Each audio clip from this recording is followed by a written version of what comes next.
22nd, 2024. The time is 6:30 p.m. The meeting of the City of Greensburg Redevelopment Commission is called to order. At this time, please silence all of your electronic devices. And if everyone would stand, we'll begin our meeting with the Pledge of Allegiance to the flag. I pledge allegiance to the flag of the United States of America and to the republic for which it stands, one nation, under God, indivisible, with liberty and justice for all. To comply with Title VI of the Civil Rights Act of 1964, the city requests that participants in this meeting complete a voluntary anonymous survey that is available on the table in the back of the room. First item of business is swearing in of a new board member. Mr. Stephen, would you? Yes. Mr. Klosterkemper, will you please repeat after me? I, Mark Klosterkemper, I, Mark Klosterkemper, do solemnly swear that I will support do solemnly swear that I will support the Constitution of the United States and the laws of the state of Indiana the Constitution of the United States and the laws of the state of Indiana and all local ordinances, and all local ordinances, and that I will faithfully and impartially perform and discharge the duties of the office of the Greensburg Redevelopment Commission. That one was a lot. I got to figure out where you left off at. And that I will faithfully and impartially perform and discharge the duties of the office of the Greensburg Redevelopment Commission, According to the laws and the best of my ability. according to the laws and to the best of my ability. Okay. Say some of that. Congratulations. All sworn in. Congratulations. Welcome, Mark. Thank you. Next item, roll call. Judy, if you conduct roll call for us. Dr. David White. Present. Darren Burkhart. Present. Ken Dorning. Present. Mark Klosterkamp. Present. Darrell Foley. Here. Mark Bauer. Here. Thank you. Next item is approval of minutes of our February 1st, 2024 regular meeting. Hopefully we've had a chance to read and review those.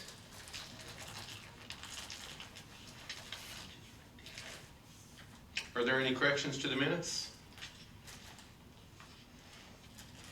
If there are not any corrections to the minutes, they stand approved as presented. Next item on our agenda is Mr. Zach Werig, our Director of Public Projects. Good evening. Good evening. Good evening. I did talk to Mr. Lindgren about the marketing of the properties off Veterans Way. He is interested in entering into another 6-month contract with the RDC starting in March. You've received a copy of that agreement. It's pretty well identical to the last agreement you signed with him, just changed the dates. I will tell you that we do have some interest right now in the 12-acre parcel. So just want you to have that information before you sign that agreement. And we can talk about that further, or we can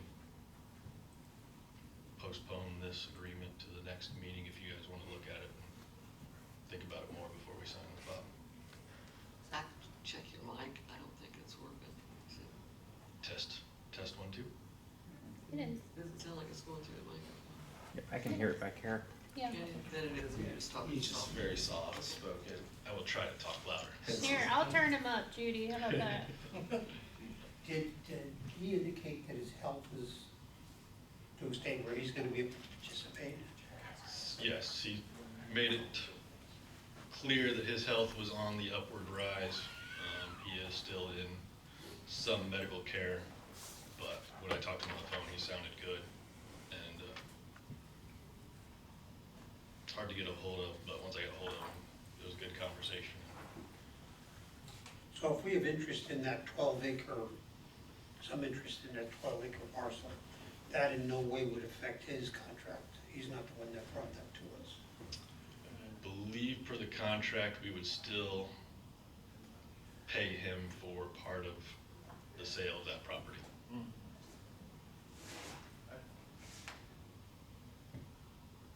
Yeah, I believe there's a holdover provision that basically says that if the property is sold within a certain period of time post the expiration of his contract, he still gets some component of that sale, which is pretty standard under real estate contract agreements. So question I have is his contract clause is ready, willing, and able, where if he brings somebody that wants to buy it, that maybe wants to, I'm gonna try to use an example, that something we wouldn't want there, would we still have to give him the commission then? If we brought somebody that's gonna put a concrete plant there. Well, I mean, if he brought someone that we didn't want to sell to, we're obviously under no obligation to sell. That's not how I read that clause in that contract. We'd have to sell. If he brings somebody, a buyer that's ready, willing, and financially able to. I don't know enough about how that, I've seen that clause before, and I don't know enough about it. Yeah, and I would say I have not ever litigated that particular clause. I mean, at the end of the day, it's still your property. So the question would then become, you know, what exactly is his damages, and then we get into the rest of the contract. And frankly, at this point, if you went into litigation with him, it would be a question of what exactly did you do for the last several months. So again, in terms of whether or not you want to get into the contract, that is your provision. If you want to table it and go back and edit it further, or see what other options may be available to you, or see if he's willing to strike that provision this go around, you're certainly within your rights to do that.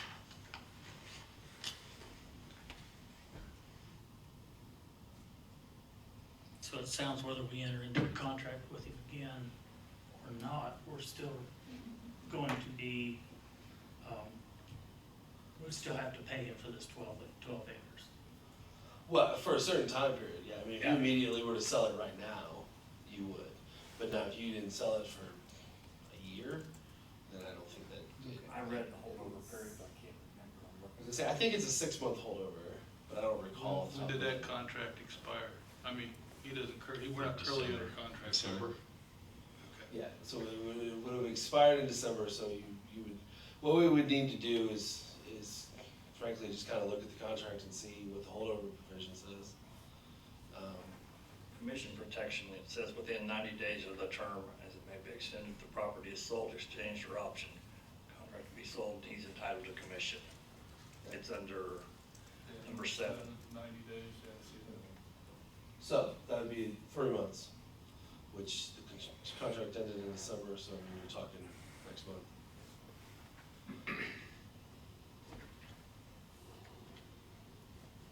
Anybody have any feeling if we should enter in or table it for a month? I'm kind of leaning toward tabling it for a month. I'm still trying to figure out what we really did benefit from that. It doesn't seem like we got much. Maybe we need somebody else that has some different ideas. I don't know, I'm just throwing it out there. I'm not trying to call him real, but I could reach out to Bob and have him give us a plan of how he's gonna market this before we proceed with the contract. Say, tell us exactly what you're gonna do. yeah, I mean, every update that we got was, well, the market's not good, or we really didn't get a good, here's what I've done. Right. Yeah, I'm not sure he'll do anything new if it's renewed. Motion we table for a month, think about it some more. Second. Thank you, Dan. Thank you, Ken. Any other discussion? Those in favor of the motion, signify by saying aye. Aye. Those opposed? Motion carries 5-0. Update on the residential development project. We have good news on the residential development. We do have verbal agreement to the terms of the agreement. And upon the return of the president of the company, we will get their signature on that contract. So that should be Monday evening. And what I would add is all term negotiations are done. Our last sent to them was accepted. We've come to terms. We have verbal agreement, and I have a written confirmation from their attorney. So now it's just a matter of signature, and what I spoke to their attorney about. I just my recommendation to you would be to conditionally approve Dr. Weigel to enter, to sign the contract that has been circulated once we receive signed copy from them. That would be my recommendation.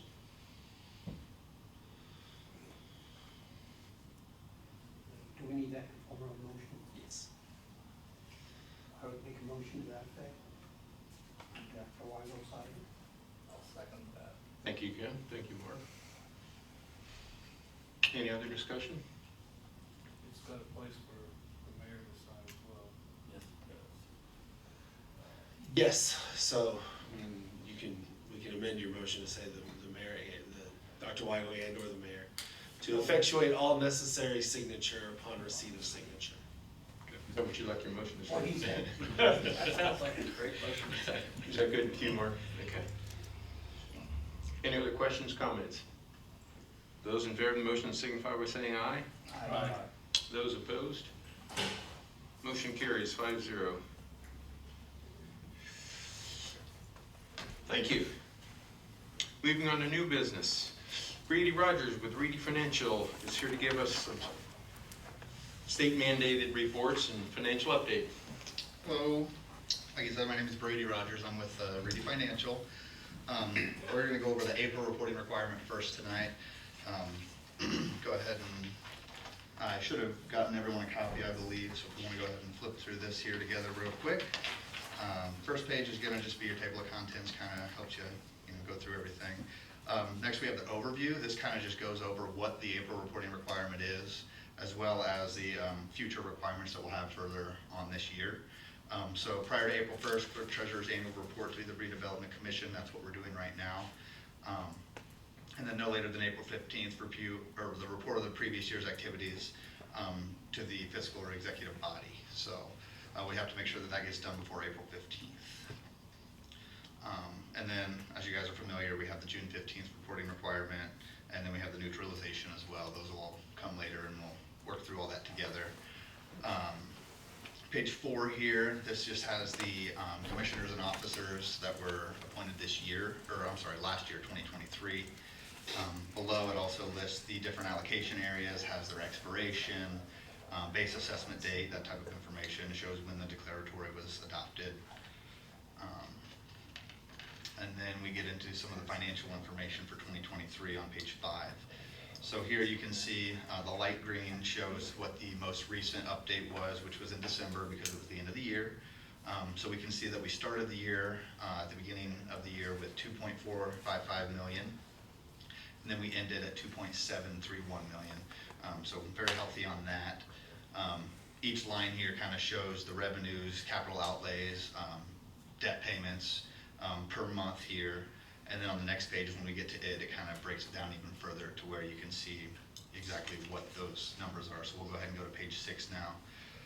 So here on this page, this shows everything through December 31st of 2023. Interest and revenues, we see the 2,450. TIF revenue collection, we had $1,248,464 for total revenues last year of $1,250,914. And then under the capital outlays, these are just different projects that you guys have had in the past. Some of them are showing blank. That's just because in previous years we still have things that are feeding through. So last year the Stellar project, Pirates Park, we had $145,500, and then the pedestrian connector study, we had $127,870, and then utilities we were at $71. If you go down a little further, we see the debt payments. So the revenue bond series 2014, we paid $548,473, and the taxable bond series 2020 was $114,163. And then other services and charges for professional services, it was at $38,604 for the total spending of $974,681. That left you guys with a surplus of $276,233. Any questions about any of that? All right, next page, we didn't have any capital outlays, debt, anything like that coming out of the SR3 corridor residential housing allocation area yet. So that one's gonna be kinda blank. If we go to page 8, this is gonna show the contract with the Beacon Builders LLC. That was just started last year, so we haven't had anything, any payments or anything like that on that. So it still shows 100% remaining at the end of the year last year. All right, and then if you go on to page 9, this kind of shows the debt payments that were made. So this will show the final maturity date, outstanding date as of the beginning of the year, the amount we are expected to pay, and then the amount that we actually paid. And then below that, we have some additional funds that you guys have. So it'll show the beginning balance, it'll show the interest that was earned, and then on the far right there in the green, you can see the current balance. So no transfer ins or transfer outs out of any of those funds either, so just really just earning interest right now. Hey Brady, Yeah. are you aware of our contract status with Beacon Builders? No, I was gonna get into that in the financial update, but if you have an update for me now. Well, so the contract with Beacon Builders was terminated, so that's now done, but that's also part of what the new residential project is. Okay, so Beacon Builders is no more. No, yes, Beacon Builders is no more. Thank you for that. I will make sure to get that updated.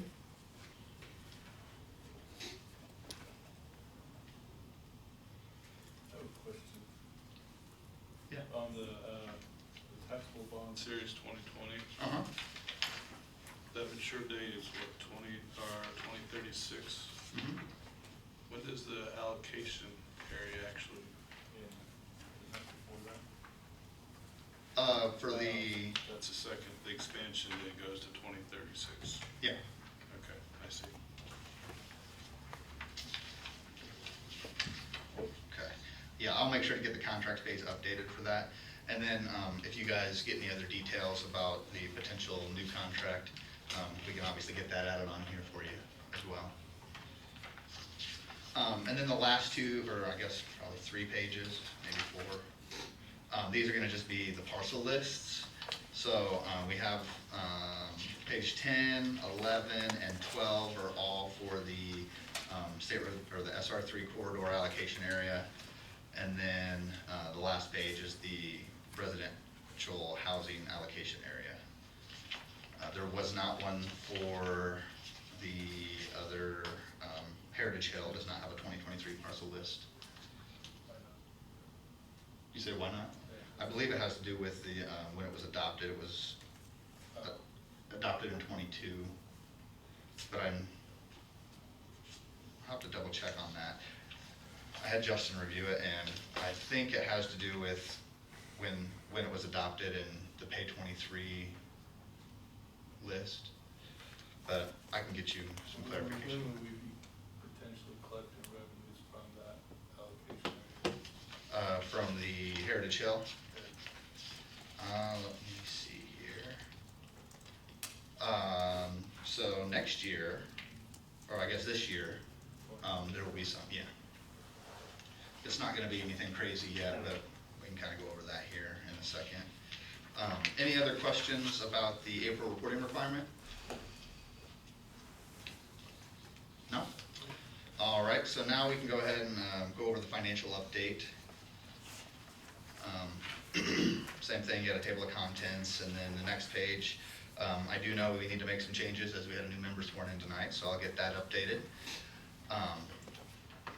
But on to page 4 here. So this, if you see the light green box, that's just the most recently updated page. So 2024, we did receive January reports, and we're able to get that updated. Just showing the capital outlays and debt payments that have been made, as well as other services and charges. If you notice the revenues, capital outlays, and everything else for the rest of the year, those are projections based off of the previous years. So if there's any new projects or anything like that that comes up, we can be sure to add those in to get a more accurate presentation of what the year will look like for you guys. And then on page 5 here, This is going to be, this kind of just shows previous year's actual numbers, our projected numbers for '24, where we're currently at in '24, as well as projecting numbers for '25 and '26. So this kind of is just like a line item. It kind of goes through of what was on the other page, just a little more detail of the different projects. Beacon Builders is still shown on here, which I can definitely get that updated as well. And then if there's any other projects or anything else you guys have come up that you want added to this, we can absolutely do that for you as well. Do you guys have any questions over any of that so far? I know it's a lot to kind of flip through.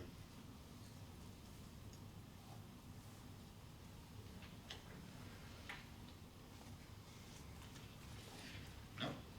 All right. So for the SR3 corridor residential housing allocation, that one we don't have anything projected for currently. And then to answer your question about Heritage Hill, I'm showing that they have 7 AV this year, so we're showing the total revenues projected for this year at 17 cents. So nothing crazy, like I said, but going forward, that number will obviously go up as well. We just kind of, for the projections, we didn't know what all was going to go in there yet, so we just kind of went based off of this year. But we'll be sure to update that whenever we have any other details. Page 8 here, you can basically disregard because it sounds like they are no more, so that's just the contracts page. Again, anything new that needs to be added there, we can get updated and be sure to track for everyone. And then on page 9, this is the indebtedness. The 2014 bond will actually be paid off in July of next year. So that's something to keep in mind. That'll kind of give you guys a little bit of extra cushion there that we need to figure out, where you want to go with that. So just something to mention there. But then it shows the expected amounts to be paid in '24, show what's currently been paid. And then for the additional funds down there, we haven't received any reports with any interest or anything earned yet on that. So nothing to show for the related bond fund yet.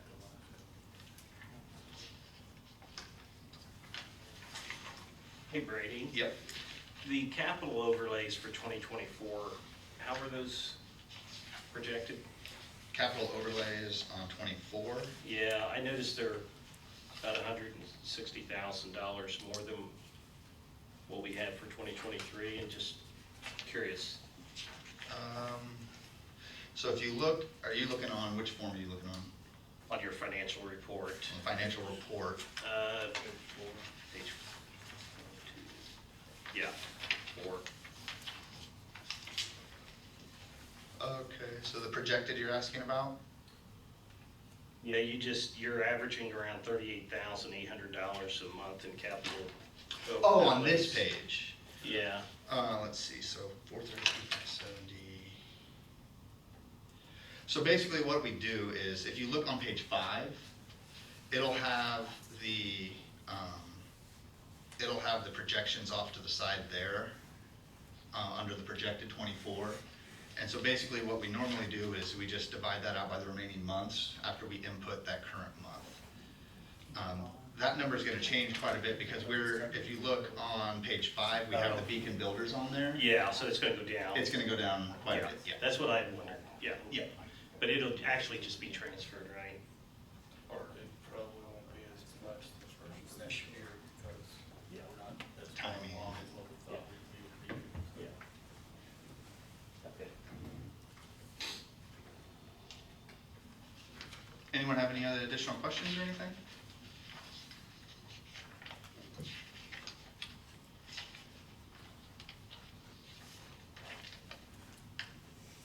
Everybody good? All right, Thank you, Brady. no problem, thank you. Next item, our Honorable Mayor Joshua Marsh. Okay, good evening, Board. Couple things that are directly related.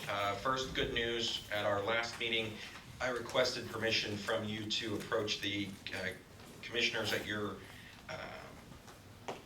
on your behalf regarding the old jail lot, to purchase that for market rate multifamily. Housing as being the intention, they have agreed to do that at the price that you offered of $120,000. We have a signed resolution from them that by law has to be substantially similar by both boards. And I think it's fair to say this is completely identical because they signed it and it's before you to sign.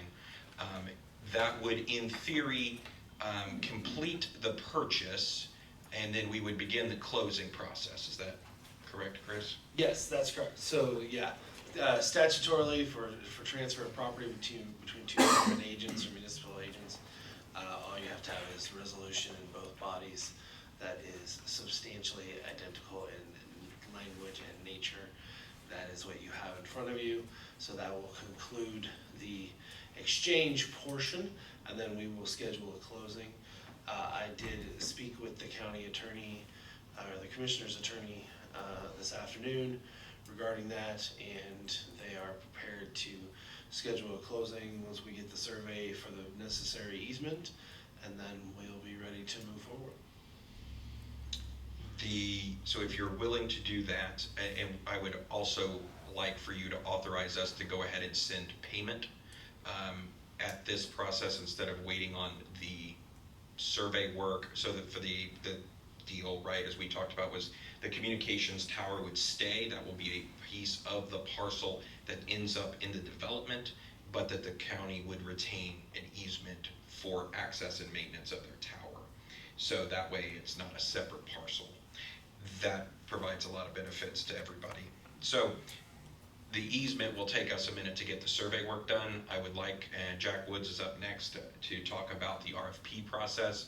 And by sending payment, I believe we would be far enough along and fully committed by both parties that we could then do the deed transfer after the survey work is done, but it allows him to get started. Is that what we have to pay for the survey work? It was not brought up, so I'm gonna go with yes. Figured that.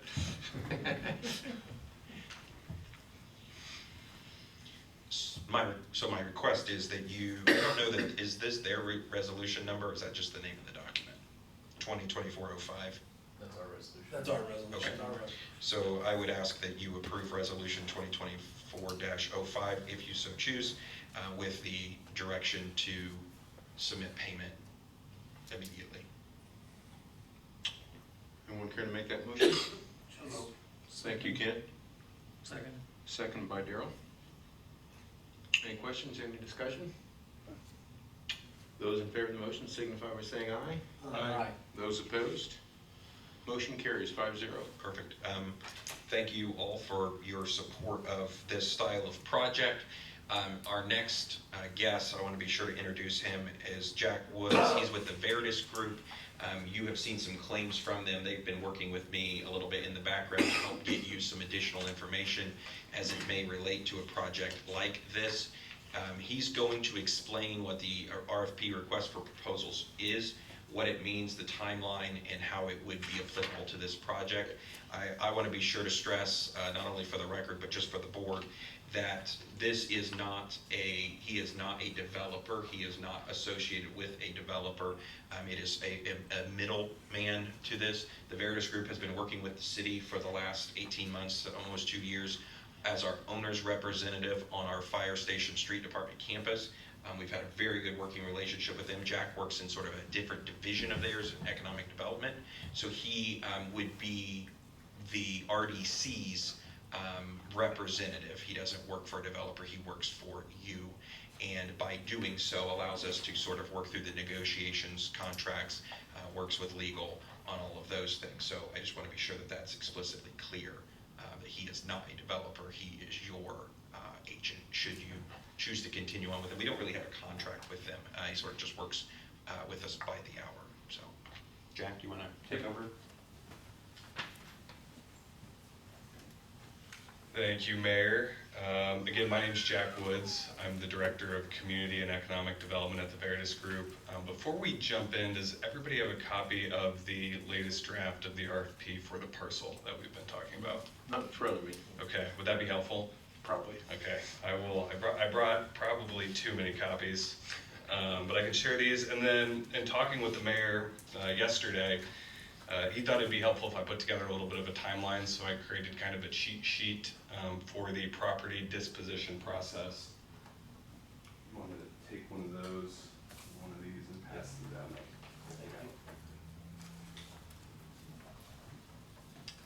So as those get passed out, I can talk a little bit more about my role.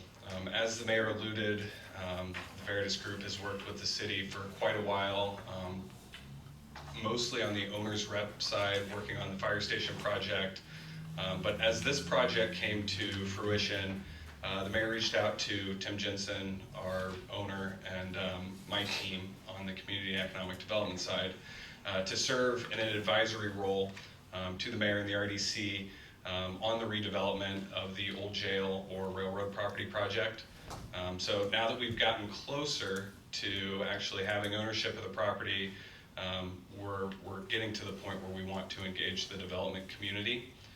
So the first piece of that is issuing this RFP, which is mostly complete. I am still waiting on a few elements from the mayor. That would be the finalized appraisals for the site itself. So you'll see that highlighted towards the later pages where we're waiting for those appraisals to determine the minimum acceptable cost that bidders should submit. We have to take the average of those two appraisals to determine that cost. And then the final piece that I think is still somewhat tentative is the dates for the RFP. And talking with the mayor, he indicated that an issuance date of March 5th would be preferable at this point, but since our timeline is kind of speeding up, you're about to gain control of this property, we could adjust that if needed. But from that issuance date, I prefer to allow about 6 weeks for developers to respond. I think that improves the quality of responses and gives folks enough time to put together a satisfactory RFP. Those would be opened at the, I think I teed up the date, so they would be due the Friday before the May, I have it in front of me, the May RDC meeting, at which point those would be opened. We could table them and proceed to review those RFPs. I anticipate that would take about a month. We could ask questions to the developers or parties that submit, and could also bring folks in for interviews to kind of ask about their plan for the redevelopment process, what they would expect from the RDC or the city side in terms of participation, and then help inform you and your decision-making process. Again, anticipated that would take about a month, and then the June RDC meeting, based on this current timeline, is when you could accept a proposal and award the property to a bidder. So that's the current timeline that we're on. After we get to, as it stands right now, that June date to select a developer to move forward with, I can also stay on and assist with negotiations with the developer, understanding what they would be asking for from the city, help you evaluate those deals. That piece, I guess, would be kind of in that 1 month period when we're doing the evaluation. But kind of getting through the design process all the way working up to construction, and just being able to assist as needed. So that is my role. I can pause there. Are there any questions? Will we enter into a formal agreement with you? Do we need to enter into a So formal agreement? That's a good question. I've been the director for about 6 months, and the agreement, I need to clear this up with the mayor, that I found in our project folder at the office for this, it's signed, and it's all hourly time and expense. So we could put together a different proposal that does delineate the timeline a little bit better, if that would be acceptable to this group or preferred. I would structure it still our expense, but probably put a not to exceed fee on it, right? So we'd be still billing against our time, but there would be a maximum threshold just to make sure that we wouldn't go over. So we don't have to make a new agreement, but could if that would be preferred.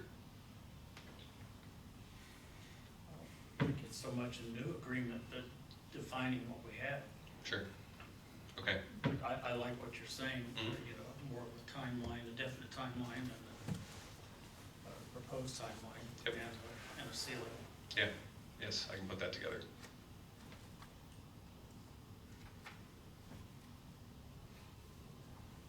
we need to make any motion?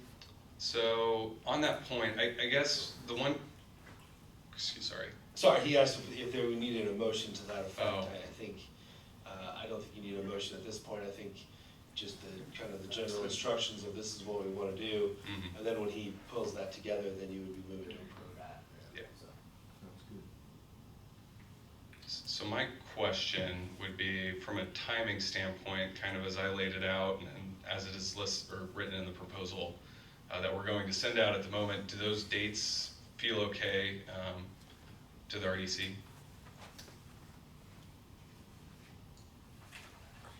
So you're saying you receive them on the April 26th, Yes. and then we'd have a week to review them? We would open them at the next meeting, but we could make a motion to take them under advisement and continue to review. So I anticipate about a month to actually review and dive into those. We just have to publicly acknowledge that we received them. And during that month, we would potentially schedule interviews with prospective developers at that point. That's correct.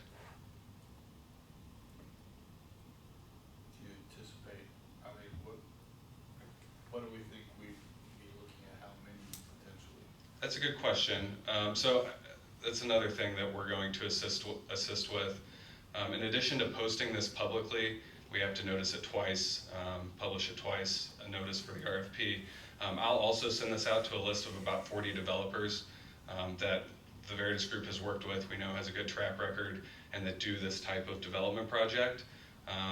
Usually when we go through this process, I think typically see 3 to 4, maybe even 5 solid proposals that we will have to evaluate. Not necessarily all of those have to be interviewed.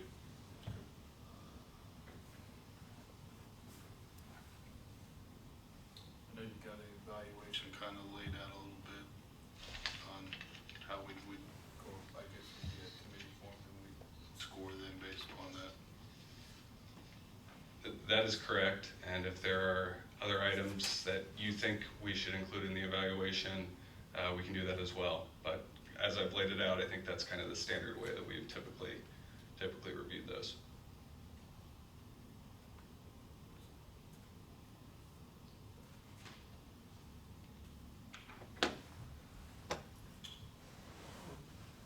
Anybody have any questions? Questions for Jack?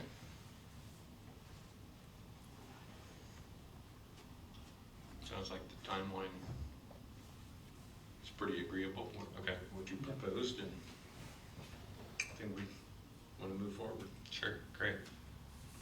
I don't think that I have anything else. Do we have to mention that we had Ironman look at this for us as part of that RFP, or? So, in talking with the mayor on that, we have had some discussions with developers in the past, and they are still interested in this project. All the developers that we have had substantial communications with about this parcel plan to submit an RFP. Okay. So, Whatever they put together, they're gonna basically start over from ground zero with Okay. And what I would say is any of your previous conversations were really more conceptual Yeah. in nature. Yeah. So they will then have every opportunity to submit an RFP just like anyone else. So I don't think there's any necessity to go into further detail of your conceptual preparation for this project.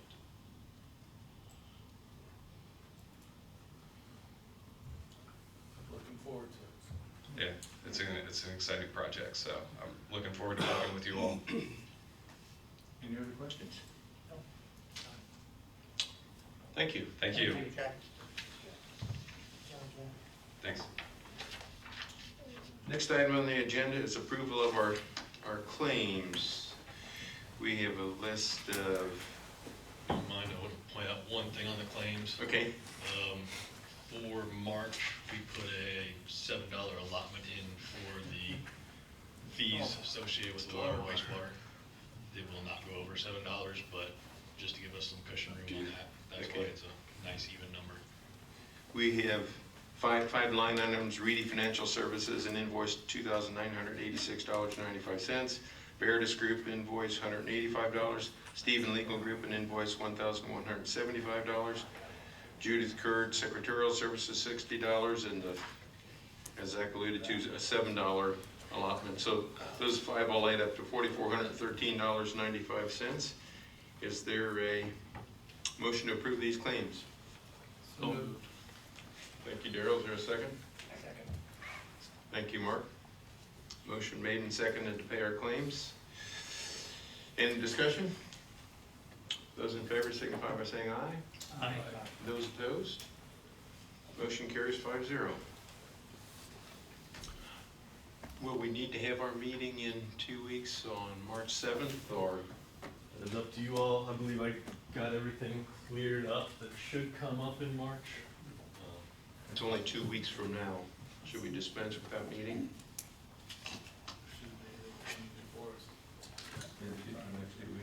Everybody good with postponing till April 4th, would it be, I think?